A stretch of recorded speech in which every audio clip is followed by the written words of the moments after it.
Olá, saudações alunos da primeira série. Nós hoje vamos dar início ao primeiro assunto da segunda unidade da disciplina de literatura, que será trovadorismo. Bom, vamos começar entendendo alguns aspectos gerais do trovadorismo. Então, como vocês estão observando aqui no primeiro slide, o trovadorismo ele surge em Portugal no século XI e se estende até o ano de 1418, com nomeação de Fernão Lopes como guarda-mor da Torre do Tombo pelo rei Dom Duarte. Então, o trovadorismo ele é importante para nós porque ele vai ser a primeira manifestação literária em língua portuguesa, certo? E ele vai começar a surgir num momento em que Portugal ele está se consolidando enquanto uma nação independente. Não sei se é do conhecimento de vocês, mas a parte da península em que hoje se localiza o país Portugal, há alguns séculos atrás, ele pertencia à Espanha. Houve alguns conflitos até que os portugueses conseguiram fazer com que aquela faixa de terra fosse apenas dele, e ali eles formaram o seu reino, o reino de Portugal. Antes, essa região era conhecida como Condado Portucalense e pertencia à Espanha. Então, o trovadorismo ele vai surgir no mesmo momento em que Portugal se estabelece enquanto um reino independente da Espanha, isso no século XI, né? E ele vai se estender, como vocês viram aqui, até 1418, ou seja, até o século XV. Sofreu influência da poesia de Provença, região do sul da França. Ou seja, de onde é que vem o trovadorismo? O trovadorismo ele não é uma criação dos portugueses. Na realidade, esse estilo, essa escola literária, ela já existia antes. E onde é que ela existia? Ela existia na Provença. A Provença era uma região que ficava no sul da França. E foi dessa região que os trovadores portugueses se inspiraram para criar suas próprias canções. Os poemas eram compostos na forma de cantigas pelos trovadores, artistas de origem nobre, e eram cantados na corte em ocasiões especiais, acompanhados por instrumentos musicais. Então, o trovadorismo ele se constitui de poemas que eram escritos para serem cantados, ou seja, eram cantigas, certo? E quem compunha essas cantigas? Quem compunha essas cantigas eram os nobres. Então, essas cantigas, elas não eram produzidas pelas pessoas comuns, ou seja, na época os chamados plebeus, né? Não era um fruto da cultura popular. Era, na realidade, uma criação dos nobres de Portugal desse período do século XI. E esses poemas, como já foi mencionado aqui, eles eram escritos para serem cantados, certo? Eles não eram poemas escritos apenas para serem lidos, como são os poemas geralmente hoje em dia. Esses poemas eram escritos para serem cantados e eles eram cantados também acompanhados por instrumentos musicais. E em que situações esses poemas eram cantados? Bom, como naquela época, a gente está falando aqui do século XI, as possibilidades de entretenimento eram muito limitadas. Então, eram essas cantigas que serviam como uma forma de entretenimento, em situações da corte, em reuniões da corte, entre os reis e os nobres, ou também em festas especiais. Então, essas cantigas, elas eram exploradas, elas eram cantadas em ocasiões especiais, porque era uma das poucas formas de entretenimento que existia. Entre as camadas populares, essas cantigas também, elas eram cantadas, só que essas cantigas que eram cantadas em festas populares, elas eram memorizadas pelos cantores. Né? Os cantores, eles não compunham, eles simplesmente memorizavam as cantigas que eram criadas pelos autores dessas cantigas. Esses autores eram chamados de trovadores, né? Trovador significa cantor na língua galega, né, que é de onde surge o trovadorismo, na região de Provença, certo? Então, as pessoas comuns, elas elas memorizavam os poemas e cantavam em ocasiões de festas populares. Mas quem criava esses poemas eram os trovadores que pertenciam à classe nobre.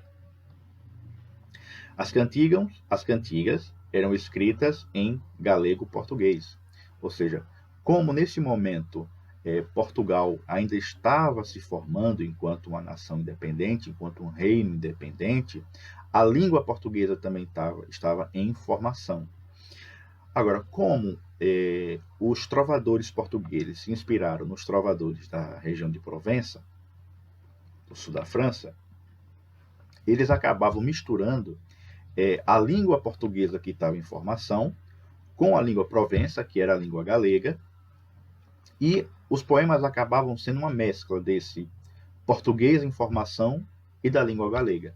É por isso que quando nós formos analisar aqui um poema, a gente vai ver que ele foi escrito num português muito estranho, muito diferente do português como ele é usado hoje.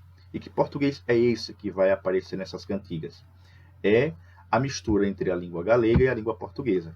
Por isso que essas cantigas elas eram escritas em galego-português. O trovadorismo foi a primeira manifestação literária em língua portuguesa, né? Daí a sua importância. Por que é importante para nós hoje estudarmos essa escola literária que surgiu no século XI? Porque essa vai ser a primeira manifestação literária em nossa língua, na língua portuguesa. O trovadorismo vai ser, portanto, a primeira manifestação literária em língua portuguesa. Agora, em que contexto foi que se deu o trovadorismo? Em que contexto histórico? Vejamos aqui. O trovadorismo surge no contexto da Baixa Idade Média, séculos XI e XV. Então, quando o trovadorismo aparece, né, a Idade Média ela estava passando por uma situação de declínio, né? Durante praticamente 10 séculos, né, a Idade Média ela imperou na Europa e no século XI é marcado o declínio da Idade Média. E com isso vai ser também o declínio dos valores que norteavam as pessoas que viveram nessa época na Europa. Então, o trovadorismo surge no momento em que a Idade Média ela vai começar a entrar numa situação de crise. O feudalismo se estabelece como sistema econômico, social e político e define as bases das relações sociais e de trabalho. Vocês devem estar familiarizados com essas palavras, com essa palavra feudalismo, da disciplina de história, né? Mas o que foi o feudalismo? O feudalismo foi um sistema, né, que determinava as relações de trabalho e também as relações sociais. A base da economia feudal era a exploração da terra, né? E essa terra que era explorada, ela tinha um dono. Esse dono era o nobre.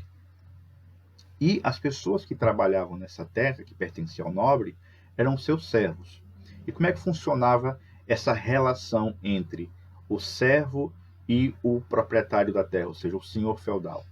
O senhor feudal permitia que o servo cultivasse uma determinada parte de sua propriedade e parte daquilo que o servo produzia ia para o senhor feudal na forma de imposto. Não apenas o senhor feudal recebia uma parte da produção do servo, mas também a coroa, ou seja, o rei e a igreja. A igreja também recebia uma parte da produção do servo. Então vocês vão perceber que a economia, nesse período, no sistema feudal, ela era baseada nisso, né, na produção agrária, e parte dessa produção agrária ela era destinada como imposto ao senhor feudal, à coroa e também à igreja, ou seja, ao clero. Então vocês vão perceber que a estrutura social no feudalismo ela é bem verticalizada, né? Porque você tem aqueles que estão no topo, bem definido, e aqueles que estão na base também, bem definido. Nos feudos viviam senhores feudais, suzeranos, donos das terras e seus servos, vassalos, que trabalhavam na propriedade. Então, aquilo que eu já falei, né? Os senhores feudais também eram chamados de suzeranos, né? E isso era um título muito importante naquela época, porque representava que o suzerano ele era o dono daquela propriedade, ele era o senhor daquelas terras. E quem trabalhava nessas terras eram chamados de servos, né? Os servos, quando iam trabalhar nessas terras, eles prometiam fidelidade ao suzerano, ou seja, se o suzerano precisasse daquelas pessoas, por exemplo, numa situação de guerra, né? Se ele precisasse formar um exército, esses servos eles se comprometiam a formar o exército desse suzerano. É importante entender também que nesse momento histórico, o rei ele ainda não vai ter tanto poder quanto ele vai ter, por exemplo, no absolutismo. Os senhores feudais, de certa maneira, rivalizavam poder com o rei, porque naquela parte da propriedade que pertencia a um determinado senhor feudal, ele ali era como se fosse uma espécie de rei. Ele ali é que determinava as regras, as leis. Ele era o soberano daquele lugar, né? O rei, nesse momento, ele vai servir mais como uma figura simbólica. Ele não vai ter assim tanto poder quanto ele vai ter no período do absolutismo. E o absolutismo a gente já está falando aí de outro momento histórico, certo? E os vassalos, né? Aos vassalos só cumpriam trabalhar e destinar parte da sua produção como imposto, né? Para o suzerano, para o clero e para a coroa. A Igreja Católica atua nesse contexto como a instituição que determina a moralidade, a espiritualidade e as verdades fundamentais que norteiam a vida do homem europeu. Então, nesse momento histórico, a Igreja Católica ela ainda tinha um grande poder de influência sobre a Europa. Isso vai acabar quando, no século XVI, vão surgir os movimentos protestantes, né, que vão questionar a autoridade da igreja. Então, nesse período, Baixa Idade Média, a Igreja Católica ela ainda é uma instituição que exerce um grande poder. Então, é a Igreja Católica que vai determinar o que é certo e o que é errado do ponto de vista moral. É a Igreja Católica também que vai determinar quais são as crenças que uma pessoa deve ter, quais devem ser as práticas religiosas que devem ser colocadas em práticas, né? E é a Igreja Católica que vai determinar o que é verdadeiro, não apenas do ponto de vista da espiritualidade, mas também do ponto de vista da ciência, né? É a Igreja que vai determinar o que é verdadeiro e o que é falso, né? A estratificação social era verticalizada, dificultando a possibilidade de mobilidade. Então, como cada pessoa nessa estrutura socioeconômica que nós chamamos de feudalismo, ela tem o seu lugar bem definido, né? Você tem aqueles que estão no topo, os que estão no meio e as pessoas que estão na base. Era muito difícil que houvesse uma mudança nessa estrutura social, ou seja, alguém que estivesse na base conseguisse subir um degrau a mais na estrutura social. E vejam, outra coisa importante é que nesse momento os senhores feudais eles acabam sendo a força de autoridade mais importante para o servo, né? O servo ele vai se dirigir a esse senhor feudal como um ser superior, como um ser ao qual ele deve apenas devotar a sua fidelidade e a sua obediência. Então, o servo ele vai se colocar diante do suzerano, de fato, como um vassalo, ou seja, uma pessoa que está numa condição inferior em relação ao suzerano. Isso é muito importante porque essa relação de vassalagem, né, entre o suzerano, ou seja, o senhor feudal, e os vassalos, ou seja, os seus servos, isso vai se refletir nas cantigas, né? Essa relação social de submissão e autoridade, ela vai aparecer também refletida nas cantigas. Então, falando aqui sobre a questão da estrutura social feudal, então veja que como essa estrutura ela era verticalizada, né? A gente tem aqui no centro o rei, que como eu falei, ele está no centro, mas ele vai, o seu poder ele é muito mais simbólico que efetivo, né? Você vai ter a nobreza.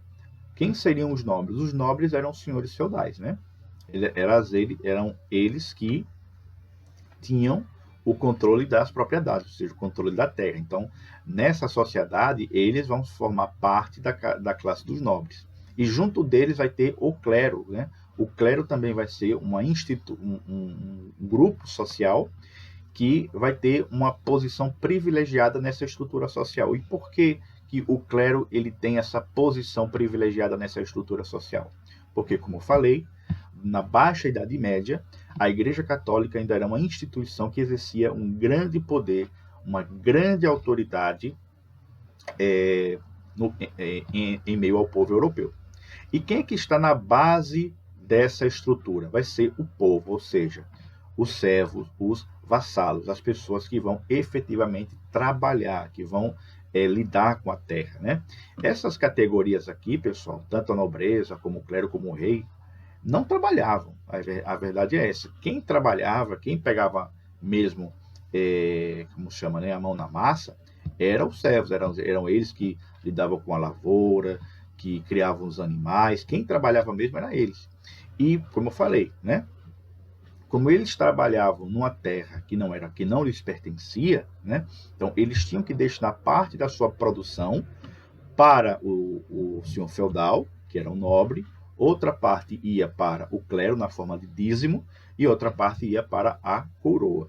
Então, de certa maneira, era as pessoas que estavam nessa base, ou seja, na base da pirâmide, ou seja, na posição mais baixa, que sustentavam essas três classes, né? Ou seja, a nobreza, o clero e o rei. Agora, quanto às cantigas, vejam só, as cantigas eram categorizadas como líricas e satíricas. Então, quanto ao gênero dessas cantigas, a gente poderia encontrar desses dois tipos. A gente vai encontrar cantigas líricas ou cantigas satíricas. São esses os dois gêneros das cantigas trovadorescas. Quanto às cantigas líricas, essas categorias líricas, ela vai se dividir em dois subgêneros, que no caso vai ser a cantiga de amor e a cantiga de amigo. Quanto às cantigas satíricas, né, quanto a esse gênero, ele também vai ter dois subgêneros: cantiga de escárnio e cantiga de maldizer, né? Então, para ficar claro aqui, no período do trovadorismo havia dois gêneros de cantigas, que eram as cantigas líricas e as cantigas satíricas, e cada uma dessas categorias, ou seja, cada um desses gêneros de cantiga tinha dois subgêneros. No caso das cantigas líricas, a gente vai encontrar cantiga de amor e cantiga de amigo. No caso das cantigas satíricas, cantiga de escárnio e cantiga de maldizer. Vamos então agora analisar as cantigas líricas, né? Em que consistia essas cantigas líricas. Como eu falei, as cantigas líricas vão se dividir em dois subgêneros.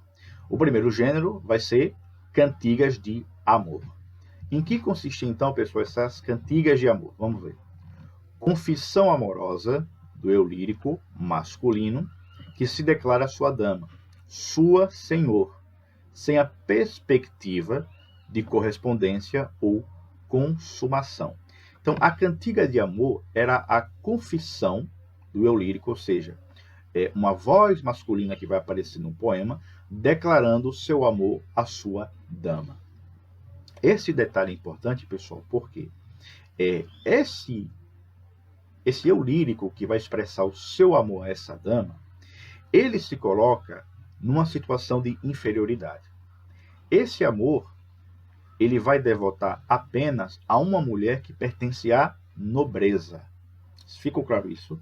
Então, na cantiga de amor, era um tipo de cantiga em que o eu lírico, ou seja, a voz masculina, ele se dirigia a uma mulher que pertencia à classe da nobreza, certo? E era por essa razão que ele havia como sua senhor. Por que sua senhor?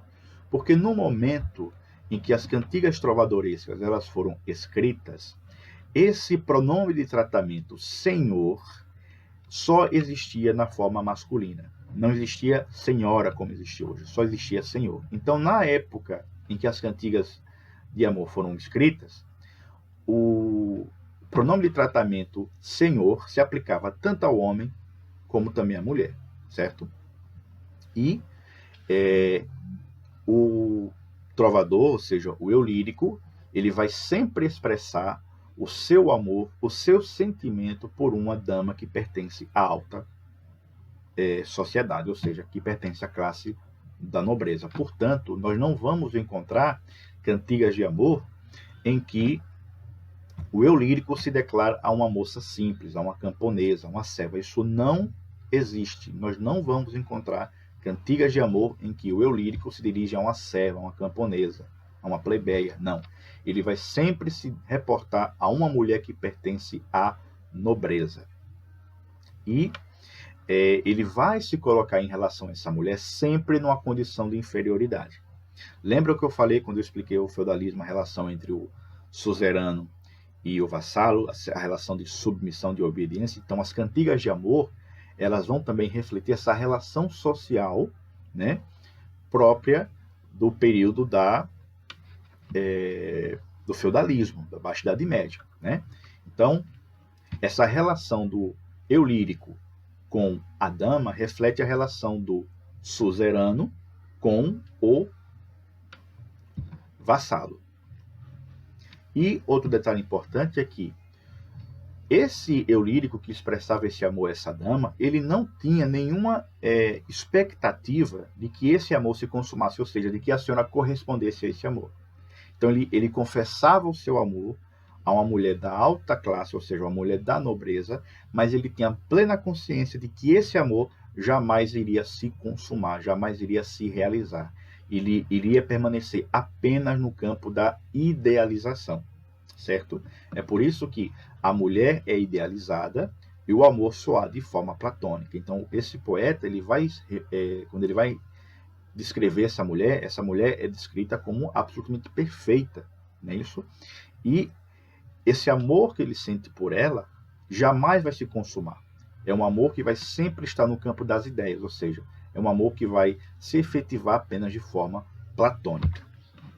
A relação entre o trovador e a dama representa a relação de vassalagem comum à época. Então, é aquilo que eu já falei para vocês.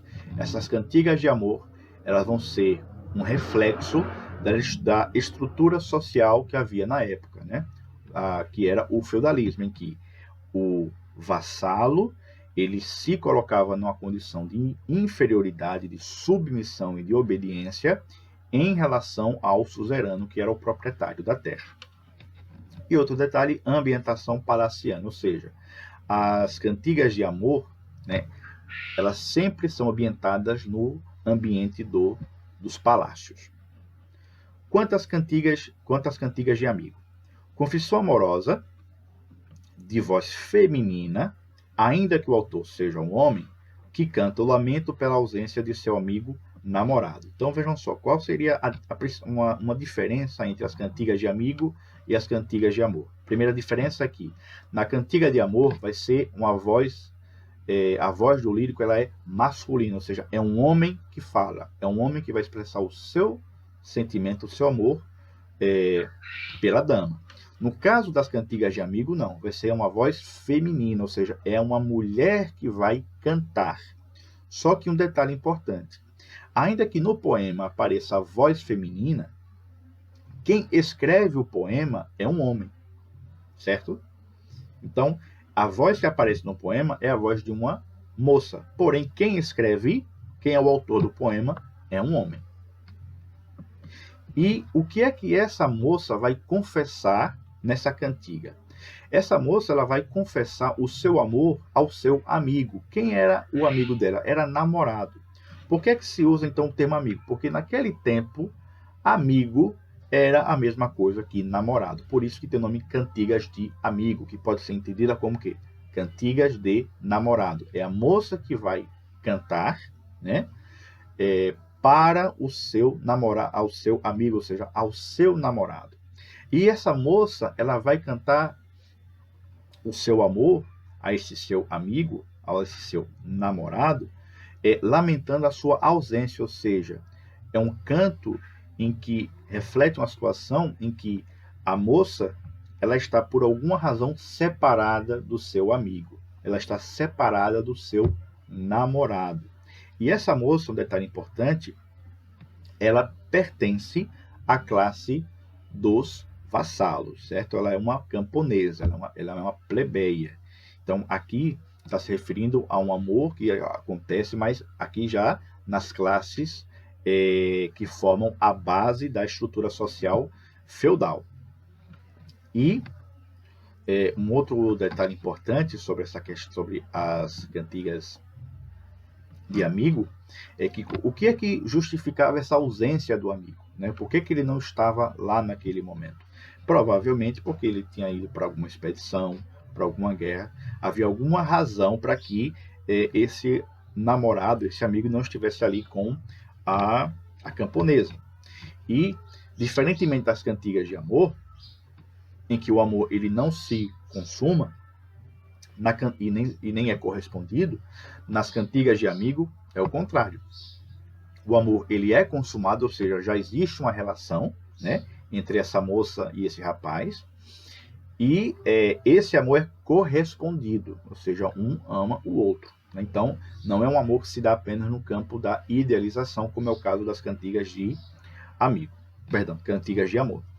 E outro detalhe é que a ambientação ela é bucólica, ou seja, essas cantigas elas são ambientadas, adaptadas no contexto do campo.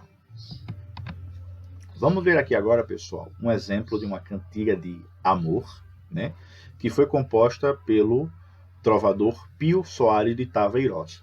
Acredita-se, pessoal, que essa cantiga seja a primeira cantiga que foi escrita em galego-português, ou seja, é essa cantiga que vai dar início ao trovadorismo em Portugal, né? Essa cantiga ela é conhecida também como Canção da Ribeirinha, né? Por que ela leva esse nome, Canção da Ribeirinha? Porque a pessoa a quem o Pio Soares de Taveiroz está se referindo é a uma dama chamada Dona Maria Paz. Então, por essa razão que se chama Canção da Ribeirinha, por conta da moça, né, da mulher a quem esse trovador está aqui se referindo. E essa canção ela foi escrita provavelmente entre 1189 ou 1198.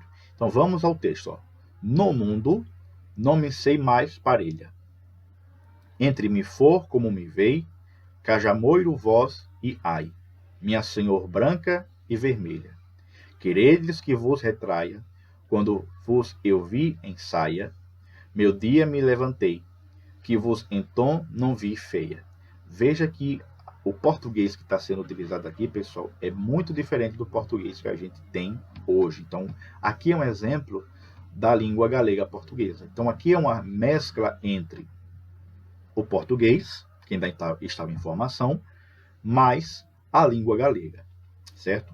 E vocês estão vendo aqui alguns elementos que eu falei sobre a questão da canção do amigo, né? Veja aqui como ele se refere, né, isso a mulher que ele ama, ele chama de Minha Senhor, né? Por que ele vai chamar Minha Senhor? Porque ele deixa claro que essa mulher pertence à alta classe, ela é uma nobre, não é isso?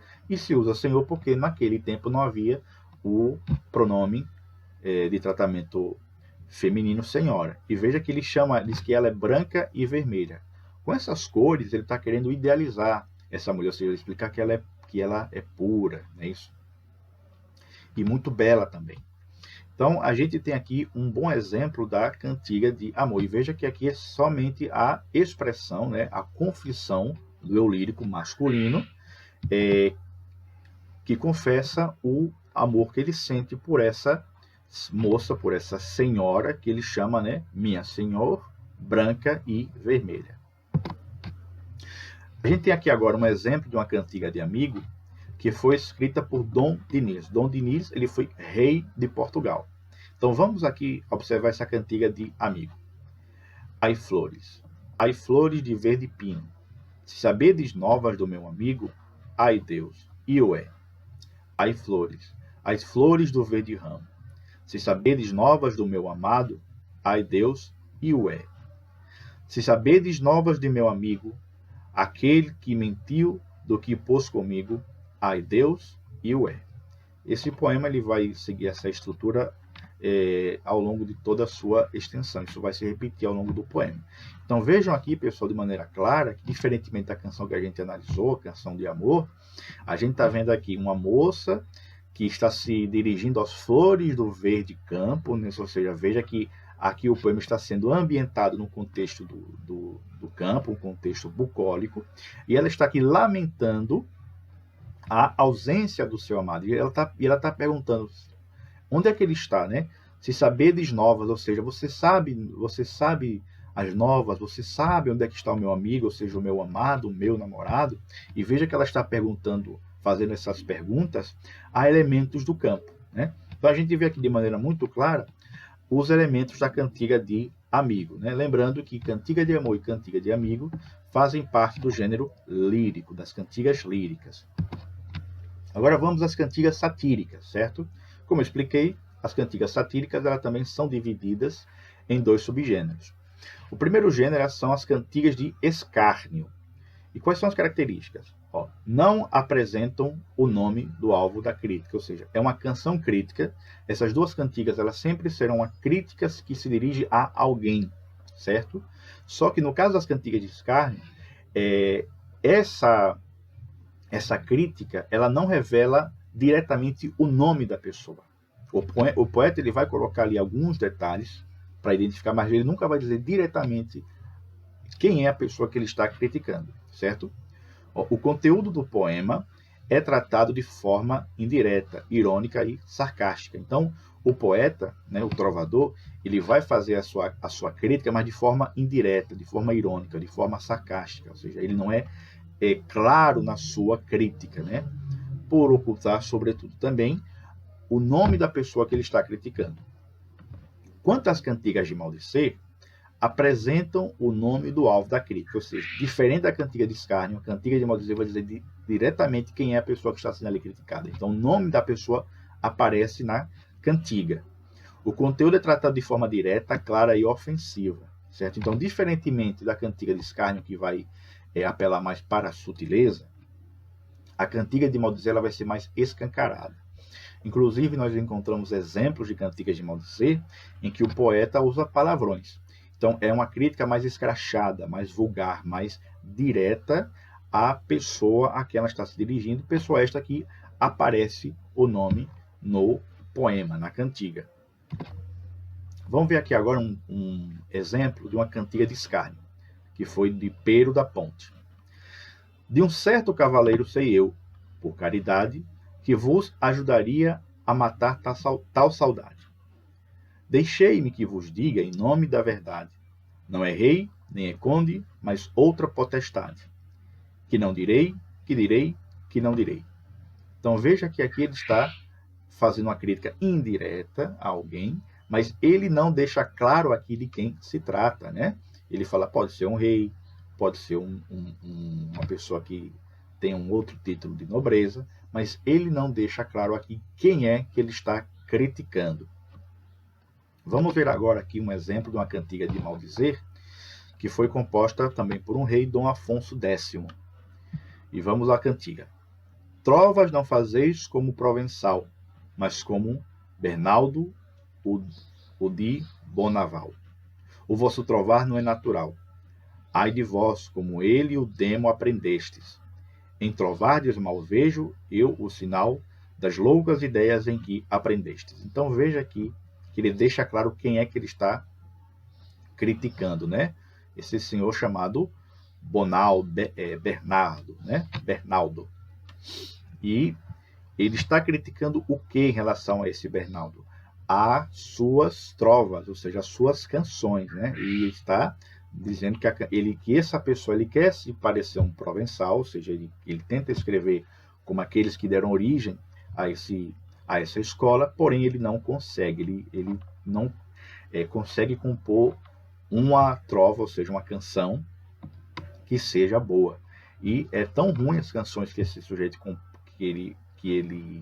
as canções que ele compõe, que o Dom Afonso X, né, sugere aqui que ele tenha aprendido a trovar, ou seja, a compor canções com o demônio, né? Então veja como a crítica aqui já é mais diferente, ela é mais direta, ela deixa claro quem ela é e é bem mais pesada. Os principais autores, pessoal, desse período vai ser Dom Duarte, Dom Diniz, Dom Afonso, Pio Soares de Taveiroz, que é quem vai dar início ao trovadorismo em Portugal, Dom Garcia de Guilhade, Aires Nunes e Medinho. Todos esses indivíduos aqui, pessoal, compunham a classe da nobreza. Né? Temos aqui, por exemplo, 3 reis, Dom Duarte, Dom Diniz e Dom Afonso. E os demais são nobres, certo? Então, esse é o assunto que nós vimos hoje, que nós tínhamos para hoje. E eu vou deixar vocês livres agora para tirarem suas dúvidas, caso vocês tenham alguma dúvida em relação a esse assunto. Então, agradeço aqui a presença de todos e vamos dar seguimento à aula com a monitoria.